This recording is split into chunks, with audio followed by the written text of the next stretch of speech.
পাকিস্তান আর চীন একসাথে মহাসাগরের গভীরে শক্তি প্রদর্শন করছে, কিন্তু এই শক্তি প্রদর্শন কি ভারতের জন্য নতুন হুমকি তৈরি করবে, নাকি এটি শুধু একটি কৌশলগত মহড়া? ওমান 25 একটি নজর কাড়া নৌমহড়া। আগামী 7 থেকে 11 ফেব্রুয়ারি 2025 করাচিতে আয়োজিত হচ্ছে এই নৌমহড়া।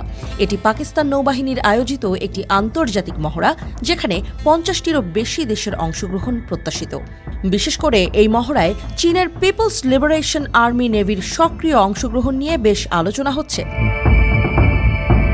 2007 সালে শুরু হওয়া ওমান মহড়ার এটি নবম সংস্করণ।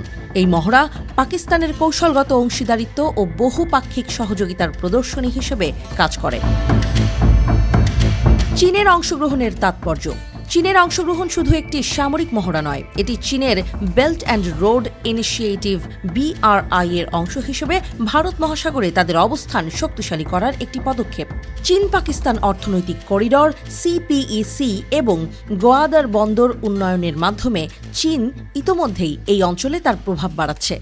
ওমান 25-এ চীনের উপস্থিতি ভারত মহাসাগরে তাদের সামুদ্রিক ক্ষমতা প্রদর্শনের আরেকটি সুযোগ হিসেবে দেখা হচ্ছে।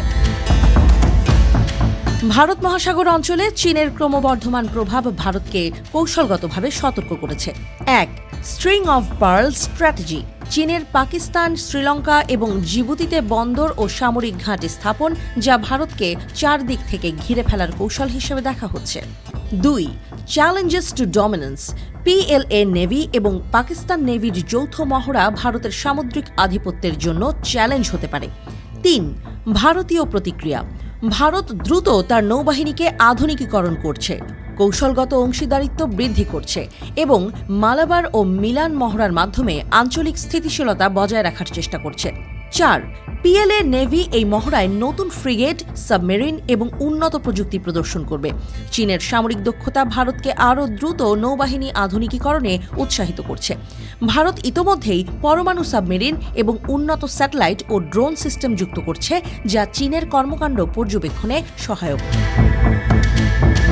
ওমান 25 শুধুমাত্র একটি সামরিক মহড়া নয়, এটি চীন ও পাকিস্তানের শক্তি প্রদর্শনের কৌশল এবং ভারতের জন্য নতুন চ্যালেঞ্জ।